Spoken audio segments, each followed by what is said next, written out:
स्वागत है आपका यूट्यूब चैनल या नॉलेज हब #स्टोरी टाइम। और चलिए आज की स्टोरी स्टार्ट करते हैं। ये स्टोरी है रेवती की, जिसे 15 साल की उम्र में ब्रेवरी अवार्ड से सम्मानित किया गया था। लेकिन यह अवार्ड पाना रेवती के लिए आसान नहीं था, बल्कि स्टोरी की शुरुआत ही एकदम अलग और हटकर हुई। 10 साल पहले की बात है। रेवती अपने डैड, स्टेप मदर और 2 भाइयों के साथ रहती थी। उसे म्यूजिकल इंस्ट्रूमेंट बजाना बहुत पसंद था और कई कंपटीशन में उसने प्राइज भी जीते थे। रेवती के पिता घर पे रहकर सभी बच्चों की देखभाल करते थे और उसकी मदर एक बड़े बैंक की मैनेजर थी। रेवती को अपना करियर म्यूजिक में ही आगे ले जाना था, लेकिन उसके पेरेंट्स, स्पेशली उसकी मदर, चाहती थी कि वो भी उनकी तरह पढ़ लिख कर आगे बढ़े। रेवती ने कई बार पेरेंट्स को समझाने की कोशिश की कि वो म्यूजिक में भी करियर बना सकती है, लेकिन कुछ फायदा नहीं हुआ। एक दिन रेवती के दोनों बड़े भाई समर्थ और रवि ने उसे बुलाकर इसी टॉपिक पे बात की और समझाया कि वो घर छोड़कर भाग जाए।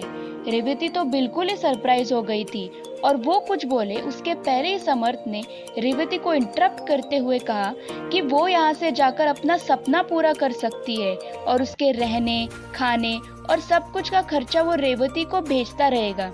रेवती ने कुछ समय तक सोचा और फिर दोनों भाइयों के प्लान को एक्सेप्ट कर लिया।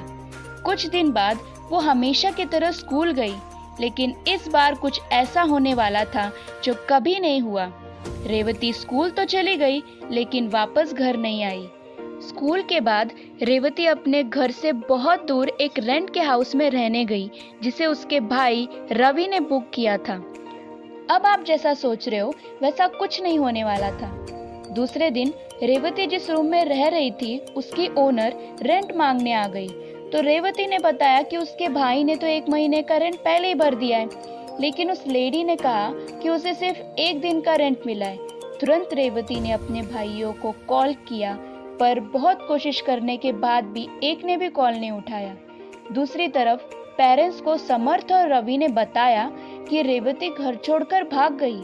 उन्होंने झूठ बोला, क्योंकि उन्हें भी रेवती का गाना बजाना बिल्कुल नहीं पसंद था और रेवती की ओर से एक फ्रॉड चीट बनाई और अपने पेरेंट्स को पढ़ते हुए बताया कि रेवती ने पुलिस कंप्लेन करने से सख्त मना किया है और फिर भी किसी ने कंप्लेन करने की कोशिश की तो वो कभी घर लौट के ही नहीं आएगी।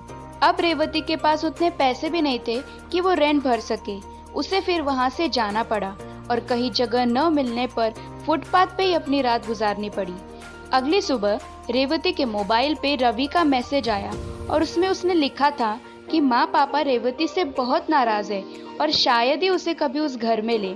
रेवती को सुनकर बहुत दुख हुआ और उसने वापस रवि को कॉल किया, लेकिन मोबाइल स्विच ऑफ था और उसे अपने भाइयों पर बहुत गुस्सा आया, लेकिन अब वो कुछ कर भी तो नहीं सकती थी। देखते ही देखते 5 दिन बीत गए और रेवती के पैसे भी खत्म हो रहे थे। उसे कुछ समझ ही नहीं आ रहा था कि अब वो क्या करे। एक दिन एक औरत रेवती के पास आकर बोली कि क्या तुम्हें काम चाहिए, क्योंकि वो कई दिनों से उसे वहां बैठे देख रही थी। रेवती ने कुछ नहीं बोला।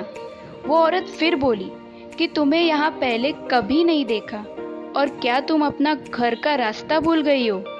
और उस औरत ने रेवती को उसके घर पहुँचाने का प्रॉमिस किया। थोड़ी देर बाद रेवती ने सारी बात उस औरत को बता दी और उसके साथ चली गई। अब इसके बाद रेवती के लाइफ में कुछ ऐसा होने वाला था जिसका अंदाजा उसे बिल्कुल नहीं था।